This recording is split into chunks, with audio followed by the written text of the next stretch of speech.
So anyway, this is Santa's Village 1. And it's, you know, how sweet is that? And how, look at the little ice skaters. Oh my goodness, those are cute.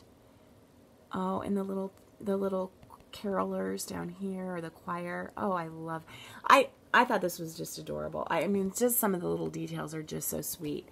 So, look at this. It's kind of on a gray. I just kind of wonder, that could work. That could work for that. You know, because it's got a ton of color and it's got a lot of pop in it.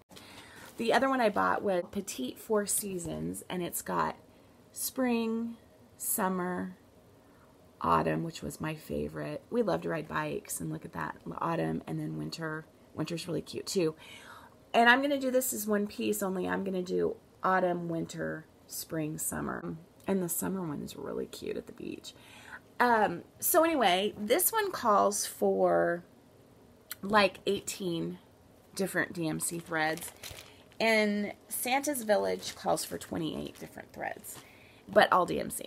And so my husband was going to run to Walmart yesterday for something, and after he had left, I said, if you feel like it, would you look and see if you can find any of these threads at Walmart? And I texted him the numbers. And so there were 46, is that right? Anyway, and I said, if you don't feel like it, don't worry. So bless his ever-loving heart, he came home and he had gotten from the pattern that had 18, he had found 8. And from the pattern that had 28, he found 16. And you know, I texted him the numbers so that he could just look at his phone and pull them. But he went through and wrote down the ones that Walmart didn't have that were on his phone, and then he put an asterisk next to the ones that they didn't have but there was a slot for, so that if I want to go back and check this week, which I'm not, I'm just going to go either to Reflections or to Hobby Lobby and get those. But I thought, well, bless his heart, because I really was thinking I wanted to start this yesterday. And you know, and Hobby Lobby's not open on Sundays, and neither is Julie, but I thought that was very sweet of him. And he knows I'm struggling a little bit, so he's been really sweet. And you know, it's going to be very interesting. Some of you probably know this, but I was actually married before, and Caitlin is actually my daughter from my first marriage, but I've known Brian, and Caitlin has known Brian since she was 2, and they are very, very close. When Caitlin got married, both her biological dad, who lives in Colorado and she's very close to as well, and Brian both walked her down the aisle. But so Brian and I got married when she was 5, and so we have never been a couple without a child. You know, we have always had a child because Caitlin was always there. And Caitlin was really our focus even when we first started dating and were dating. Before we even went on a date, just the 2 of us, he took the 3 of us went to the zoo, took Caitlin to the zoo, and he spent a whole day with Caitlin and made sure that relationship was going to be, you know, good before we even started dating. And, yeah, you know, what can I say? I mean, there are times I want to choke him like we all do with our husbands. But you know, he's awesome, and he's a great dad for sure. I mean, just there's almost nothing about the way he fathers our kids that isn't the greatest. But it's going to be very interesting, because now it's, you know, now we're like, okay, now we're a couple for the first time ever.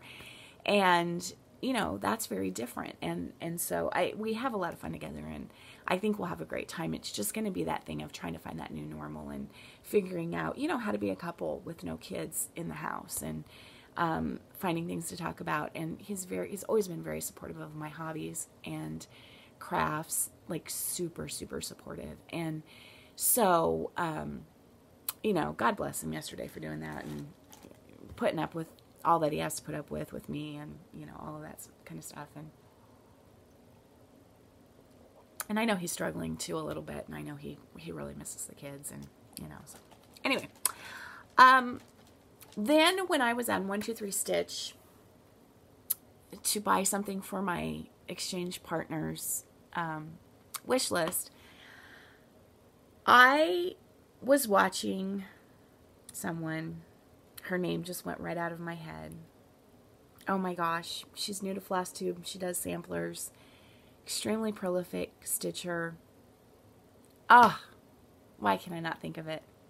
Anyway, it'll come to me, or I'll put it in here. Michelle Rudy first told me about her, and now I can't think of her name. I was watching her several weeks ago, and she showed a sampler that she's working on. I think she's working on it. And I had to have it.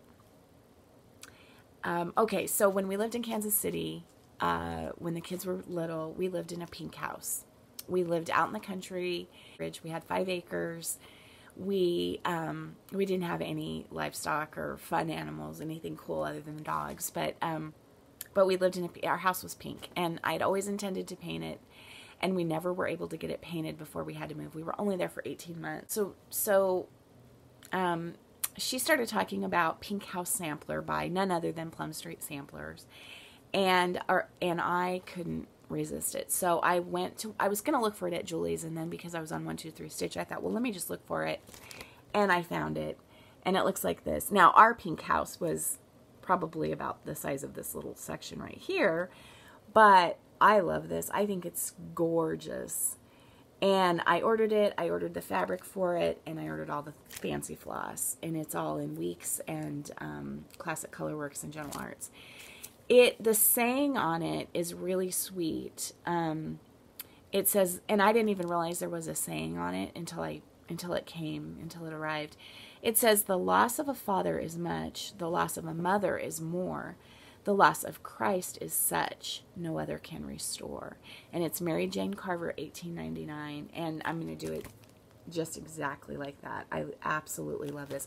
I actually think this is what I'm going to start today. I should not. I have no business doing that, but I am. This is the fabric. It's 32 count Old Town blend. But here are the flosses. Oh, my light's terrible. I'm so sorry. Okay, so anyway, beautiful, beautiful, beautiful, beautiful. The pink is, the house is done in Faded Rose. Faded Rose and Jackie Brown, or I really think that says Jakey Brown, but it's got Garden Gate in it. It's got Piney Woods. It's got Old Money, which is my favorite gray in the whole world. Cinnamon Toast, Old Hickory, Toasted Marshmallow. And then I came across this. Everyone's starting is it called Peace on Earth? Peace on Earth, the new sal that everyone, like 700 people are doing with the cardinal on it. I think it's a Blackbird Designs piece. Anyway, I decided not to sign up for that sal because I've got others that I'm not keeping up with. But I came across this. This is a cottage garden, and I've never done a cottage garden piece either. And it's called Peace on Earth Sampler, and I loved the colors. First got me, but it has I heard the bells on Christmas Day part to it, and of Peace on Earth, Goodwill to Men, and isn't that beautiful? Nicole, look at the cardinals. And I love the deer up here. Those are gorgeous. I don't know. It's Merry Monday. Maybe I should start that today. I don't have the threads for that.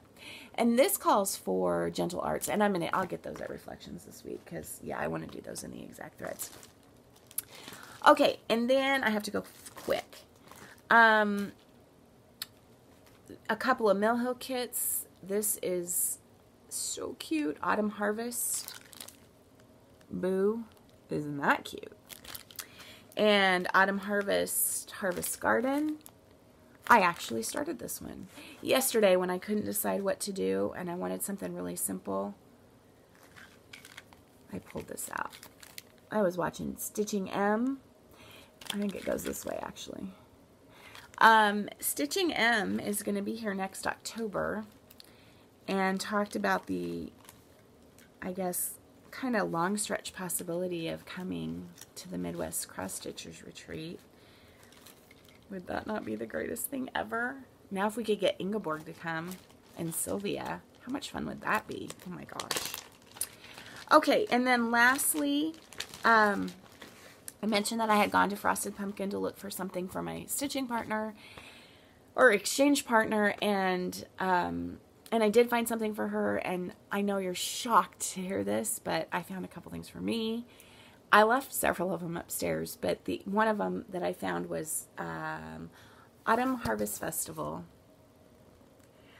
I love that. That's so cute. And I actually ordered the kit, so it came in really in short order. This is the fabric. It's lovely. It's lush. And then DMC. And this really neat piece of Weeks Dye Works Indian Summer. Perfect.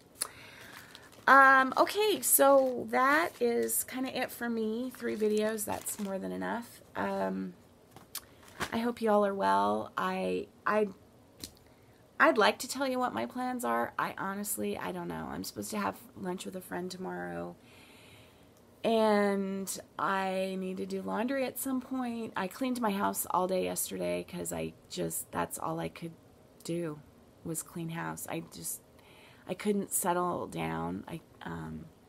So I cleaned and then I stitched and I felt better. But I don't know. Oh, I know one thing. Rugs. When I get done with this and start the upload, I have my beehive rug, bee skip rug on my frame, and because now I'll start going out to rug hooking, to open rug hooking on Friday afternoons. So my Fridays my mornings I might do cross stitch, my afternoons will be rug hooking, and then I may go out on Thursdays and rug hook, or I may rug hook here at home on Thursdays, but I'm going to try to commit 2 days to rug hooking. I need to make a decision on what I want to work on. I'll take bee skip off because that's summer. It's not summer. I can't work on summer when it's becoming fall. So I'll take bee skip off, and I think I may... I'm going to do one of 2 things. I have a small rug. I've offered a rug for the raffle at the Midwest Stitchers Retreat in October, which I'm going to in Minnesota, that Michelle Rudy puts on. And so she has a big raffle, and it's really neat this year because all of the proceeds of the raffle are going to an animal rescue that Teresa Kitten Stitcher works with. And so I have offered a rug to raffle off, and I kind of asked Michelle what kind of rug do you want? And she's like, whatever you want to do. Well, thanks a lot for leaving that up to me, and now I have to make another decision. But I have some thoughts. So I feel like it needs to be a fall or a Halloween rug, only because that's what I want to work on. I probably have 100 rugs in my house in different formats. So I probably have a rug I could just donate. I probably don't need to make a new one. I also know I have a couple in the works that are close to done or half done. So I need to figure out what I'm going to do. If I'm going to donate one that I already have made, or if I'm going to make a new one. And if I'm going to make a new one, which one? And if I'm not going to make a new one, then which rug do I want to work on? Do I want to get something from last fall that I was working on and finish it? It's probably the smart thing to do. Or do I want to start something new? In the back of my mind, I have a rug that is based on Lori Breschlin's artwork that was drawn by